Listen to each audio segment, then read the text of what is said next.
पर एक खास प्रकार का एंजाइम होता है जिसको बोलते हैं नाइट्रिक ऑक्साइड सिंथेटेज एंजाइम। तो नाइट्रिक ऑक्साइड सिंथेटेज एंजाइम को क्या करता है? सक्रिय करता है। और उसकी सक्रियता से आपको क्या होता है कि जो हम भोजन करते हैं उसमें जो नाइट्रेट जाता है, उसमें नाइट्राइट जाता है, उसे नाइट्रिक ऑक्साइड में बदल देता है, जिससे खून की नलियां क्या होती हैं? विस्फारित होती हैं, और उससे हमारा ब्लड सर्कुलेशन सही होता है। तो इसलिए जितने भी ब्लड प्रेशर के रोगी हैं, हृदय रोगी हैं, उनके हृदय की जलन है, हार्ट कार्डियक जो है प्रॉब्लम है, वो सब सारी चीजें जो है सही होती हैं आपके कहे से? सूर्य स्नान से। लेकिन बहुत लोग नफासत और नजाकत की जिंदगी जीने वाले लोग, वो न तो सूर्य के महत्व को समझते हैं। हाँ, यदि आपको लगता है कि सूरज की किरणों में जाने से हम काले हो जाएंगे, मेरी खूबसूरती खत्म हो जाएगी, तो ठीक है, चेहरे को ढक करके रखो।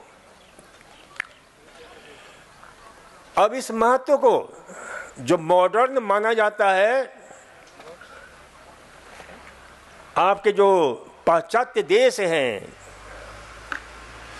तो पाश्चात्य देशों के उलूल जलूल तो बातें हम स्वीकार कर लेते हैं, लेकिन उनकी अच्छी बातें स्वीकार नहीं करते हैं। पाश्चात्य देश के आप देखोगे कि वहाँ सूर्य भगवान के दर्शन बहुत मुश्किल से होता है। वो बेचारे भटकते रहते हैं कि कहाँ ऐसा कौन सा ऐसा देश हो जहाँ सूर्य स्नान लेकर के हम लेने के लिए हम जाएं। तो उसमें उस समय भारत आते हैं, खास करके कब? जब ठंड के दिनों में सूर्य की कमी के कारण बहुत सारे देशों में सूर्य के अभाव के कारण डिप्रेशन शुरू हो जाता है। ये सूर्य के जितने भी डिप्रेशन वाले रोगी हैं, ध्यान रख लो, मानसिक रोगी हैं, उनका एक बहुत बड़ा कारण क्या है कि सूर्य से वंचित हैं वो, क्योंकि उसे उस बीमारी का नाम ही वैज्ञानिकों ने रखा है, जो डिप्रेशन, उनकी मानसिक स्थिरता बिल्कुल सही नहीं है। वो लोग हमेशा जो है एंजाइटी से ग्रस्त रहते हैं। उनके दिमाग में एक खास प्रकार का जो हैप्पी हार्मोन है, मूड रेगुलेटिंग हार्मोन है, सेरोटोनिन की उसकी कमी हो जाती है, और सेरोटोनिन की कमी होती है तो फिर डिप्रेशन होना ही है, फिर एंजाइटी होना ही है। इसलिए वो डिप्रेशन का मूल आधार उसे जो लोग सूर्य के अभाव में रहते हैं, सूर्य जिनको मिल नहीं पाता है, मानसिक बीमारी का नाम है सैड। सैड का अर्थ होता है सीजनल अफेक्टिव डिजॉर्डर, उदासी। जो मौसम का मारा हुआ लोग हैं, लेकिन परमात्मा की कृपा हिंदुस्तान पर बहुत ही अद्भुत है कि सूर्य हमें पर्याप्त मात्रा में हर मौसम में हमें देता है। तो इसलिए इसे ध्यान रखो कि सूर्य से वंचित होना परमात्मा से वंचित होना है। और प्राकृतिक चिकित्सा की देखो, पंच महाभूत जो चिकित्सा है, ये स्वयं परमात्मा की चिकित्सा है, परमात्मा मैं चिकित्सा है। और ये मैं नहीं कह रहा हूं, स्वयं परमात्मा ने कहा है। भगवान कृष्ण का वक्तव्य है, सुनो अच्छी तरह से, कि रसो अहम अपसु कौन्तेय प्रभा अस्मि शशि सूर्यो प्रणव सर्ववेदेषु शब्द खे पौरुषम निरसो। इसका अर्थ होता है कि जो तुम जल चिकित्सा लेते हो, उसका जो रस है, जिसके कारण तुम्हारे ऊपर सुंदर प्रभाव होता है, वह कौन है? मैं हूं। मैं यानी परमात्मा है।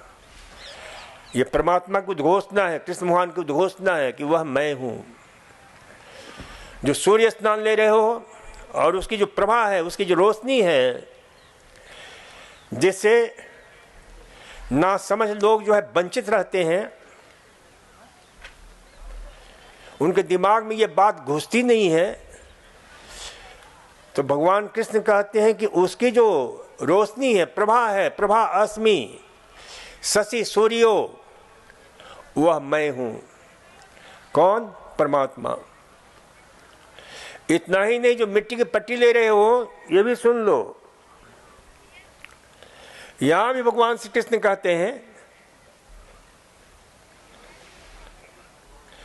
पुण्यो गंध पृथ्व्याम, जो पृथ्वी में जो गंध है, जो सबसे ज्यादा प्रभावशाली है, वो गंध ही विश्व के एक महान वैज्ञानिक को इतना उस गंध के प्रेम में पड़ा, उस गंध ने उसे पागल बना दिया कि ये गंध आता कहां से? वो पुण्य गंध पृथ्वी का। और उसने विश्व का पहला खोज किया उस गंध से एंटीबायोटिक दवा, जो टीबी की पहली दवा थी।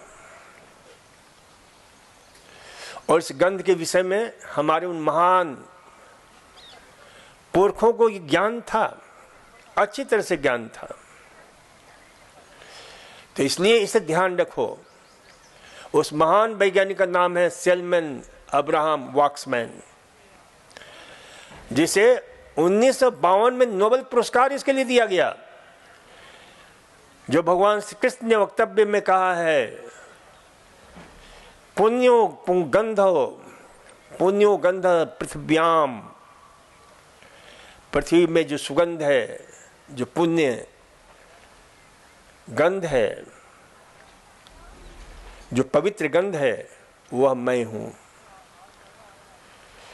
क्योंकि उस वैज्ञानिक ने देखा कि उसे कि जो सौंधी सुगंध आती कहां से है, तो उसने बड़ी गहराई से खोज किया कि इसमें जो ना बहुत सूक्ष्म माइक्रोब्स होते हैं, और वो माइक्रोब्स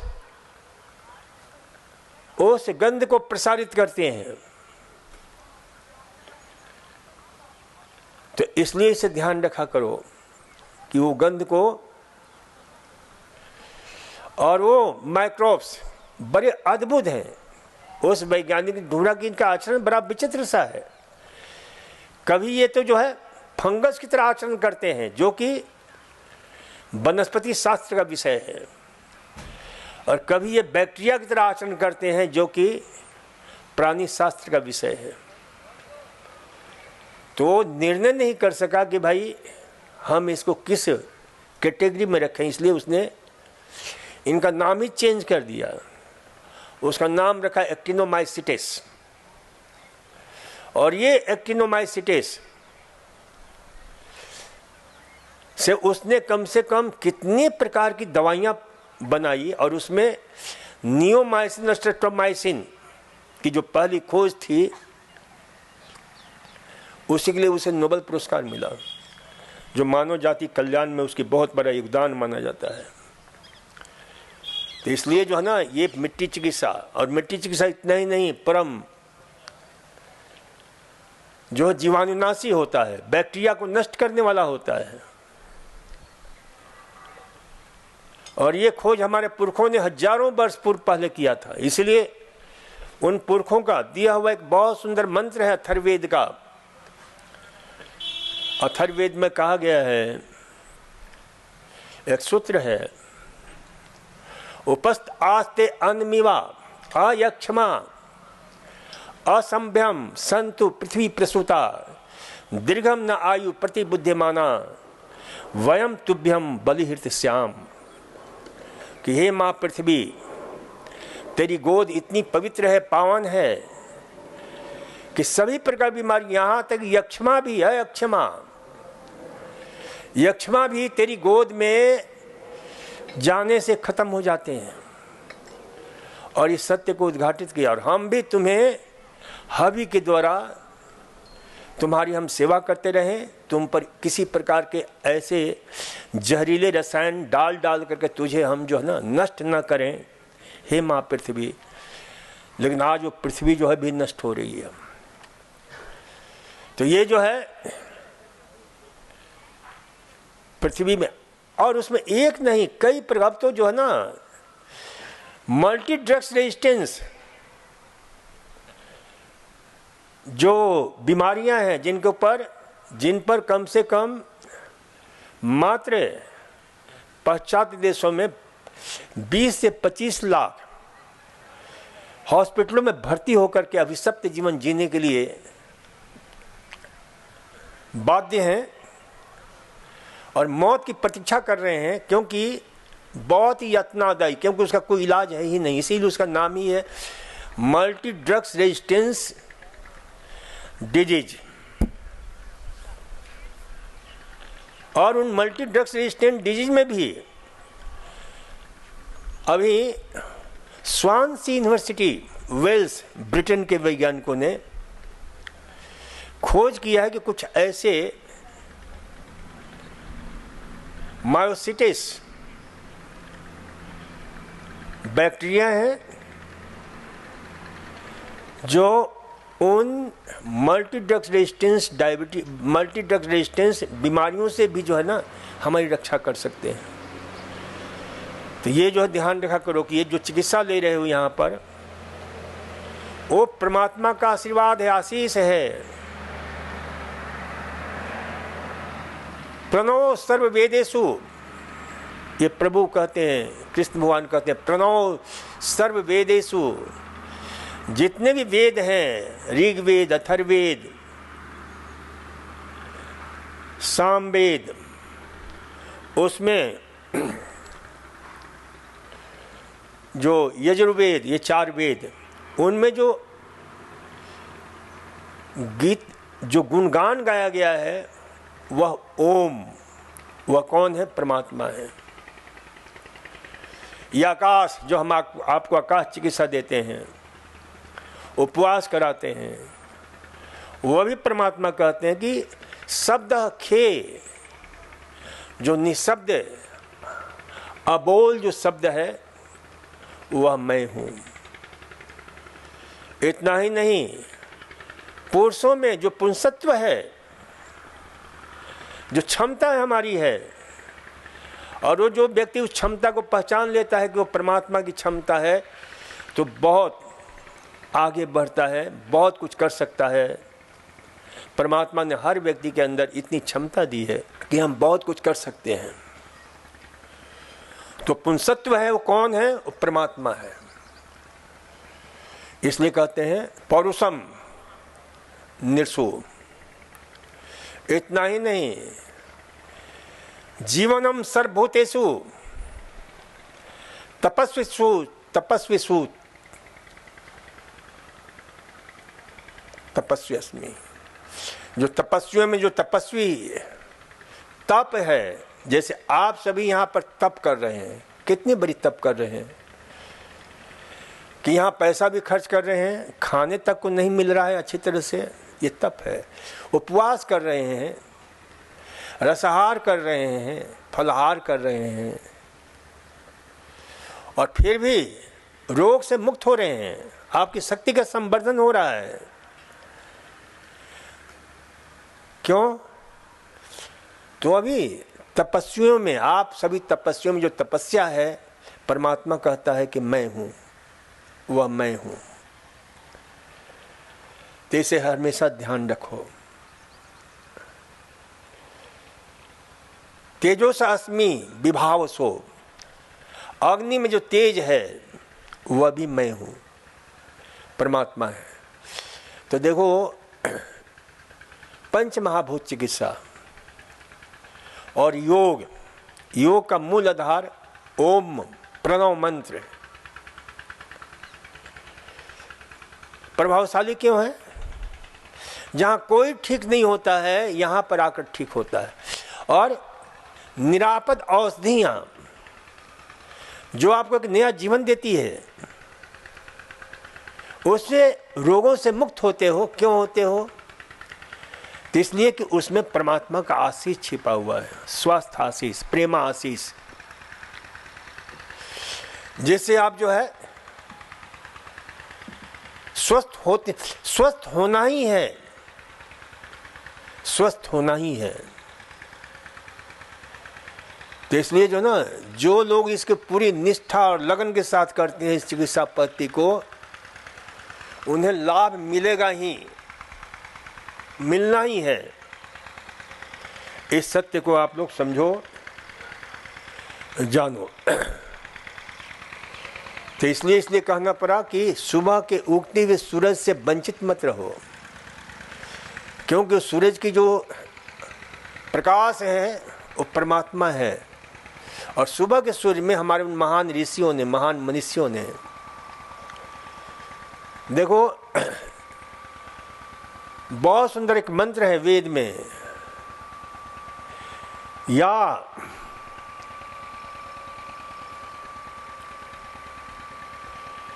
जो है उस मंत्र का अर्थ होता है कि इससे मात्र आप देखो बहुत लोग वंचित होते हैं सूर्य से, लेकिन उस मंत्र में है कि भाई ये सौंदर्य को भी बढ़ाता है, ये कुंदन सी काया कंचन की तरह खिल उठता है। उस मंत्र का अर्थ यही है। जैसे जो है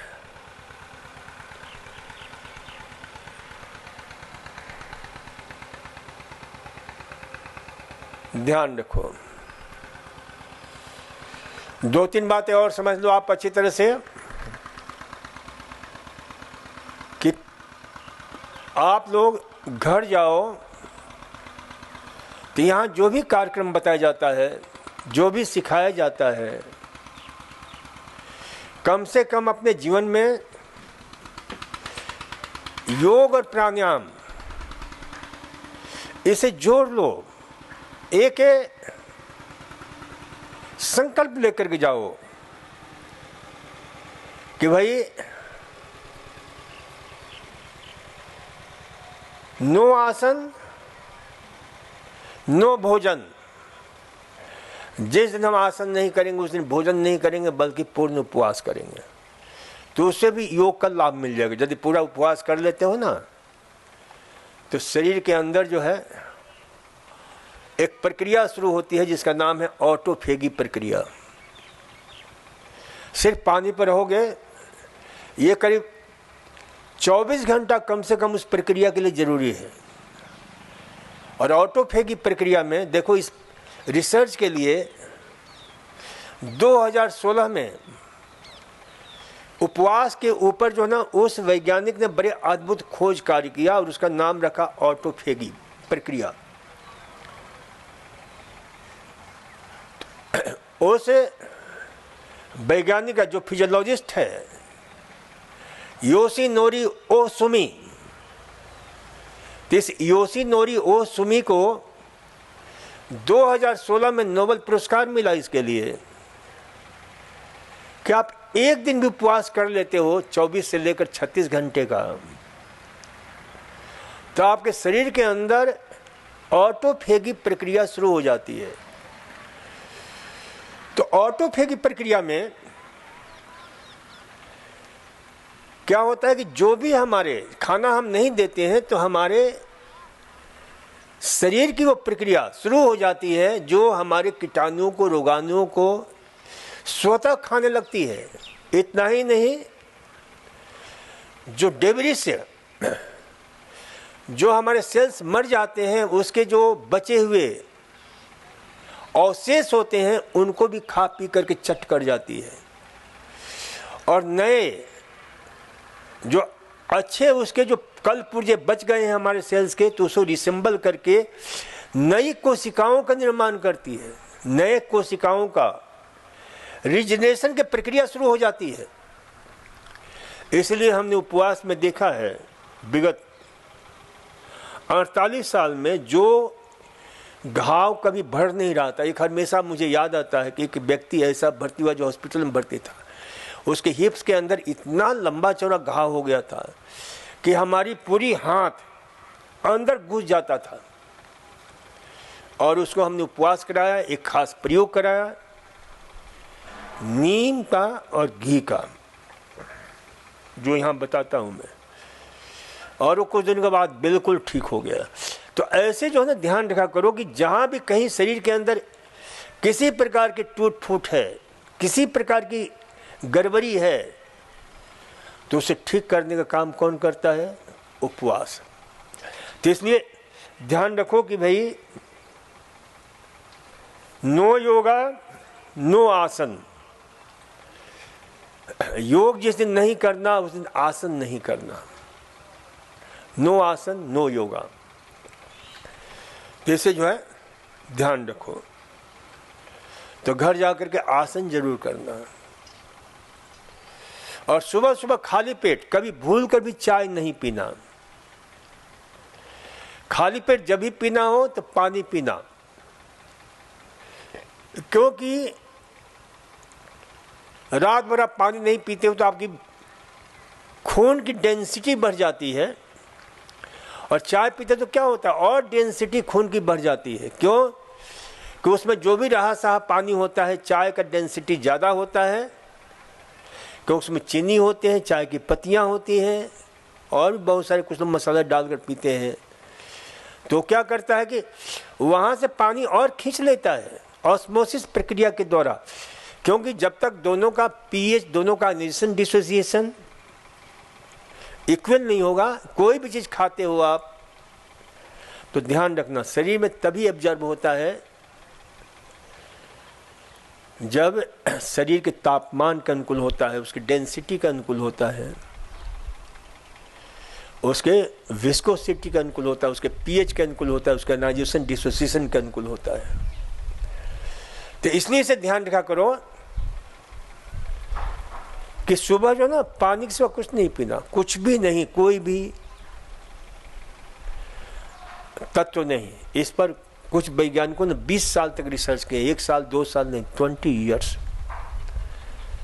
खास करके जैकुलिन चान और कटलर, लोमा यूनिवर्सिटी कैलिफोर्निया। तो ये ध्यान रखा करो कि ये ध्यान रखना कि सुबह क्या करेंगे? पानी पिएंगे, और पानी पीने के बाद में फिर अपने ब्रश वगैरह करो, फिर नेचुरल कॉल आए तो पूरा करो, फिर उसके बाद में नींबू पानी शहद लो, और फिर उसके बाद नींबू पानी शहद, जो डायबिटीज रोगी हैं मेथी का पानी लें, जो घुटने के दर्द इत्यादि के रोगी हैं नींबू पानी मेथी का पानी शहद के साथ मिला करके लें। तो ये जो है प्रयोग आप कर सकते हैं। तो इन सब का प्रयोग करना चाहिए। तो ये ध्यान में रखना है। और फिर नाश्ते में ब्रेकफास्ट, स्वस्थ रहना है तो ब्रेकफास्ट में नेचुरल जो चीज़ें हैं, स्प्राउटेड हो गया, सबसे बढ़िया है स्प्राउटेड की बहुत सारे व्यंजन बनाकर खाओ, स्वादिष्ट व्यंजन बना खाओ। तो दैनिक जीवन में ये सारी चीज़ें जोड़ोगे तो आप बीमार होने के लिए तरसोगे, काश मैं बीमार हूं तो लोग मेरे को पूछें। तो ये जो है ध्यान रखो कि भाई घर जाकर के जो चीज़ें आप जोड़ सकते हो, 2 चीज़ें विशेष रूप से 3 चीज़ें जोड़ो। एक तो हम योग रोज करेंगे, नो योगा नो भोजन, नो आसन नो भोजन। कौन कौन इस संकल्प को जो है साबित करेगा? नो आसन नो भोजन, कृपया हाथ उठाओ। चलिए, बहुत सुंदर हाथ उठ रहे हैं लोगों के। तो नो आसन नो भोजन ये जीवन का हिस्सा बना लेना। नो आसन करोगे तो नो भोजन होगा, तो भी उसका लाभ मिलेगा। तो इसे जो है ध्यान रखो। और जैसे नो भोजन होगा तो नो भोजन के सिर्फ पानी पर रहना। काहे पर रहोगे? Only on water. सही में जो स्वस्थ व्यक्ति है सिर्फ पानी पर उपवास करे तो उसका कई लाभ मिलता है, बहुत अद्भुत लाभ मिलता है। सप्ताह में कम से कम एक दिन तो रहना ही जरूर, कोई भी एक दिन चुन लो। और इस उपवास पर मैंने कहा कि 2 वैज्ञानिकों को नोबेल पुरस्कार मिल चुका है। तो इससे जो ध्यान रखो, और इसलिए मिला है कि भाई ये उपवास इतनी अद्भुत प्रक्रिया है कि हमारे जीवन को कायाकल्प कर देता है, नया जीवन देता है। और इस तथ्य को, इस सत्य को हमारे पुरखे अच्छी तरह से जानते थे, इसलिए उपवास करते थे। तो इसे जो ना ध्यान रखो। चलो आज इतना ही रहने देते हैं। जो बता दिया उसको डाइजेस्ट करो अच्छी तरह से। बहुत बहुत धन्यवाद आप लोगों को।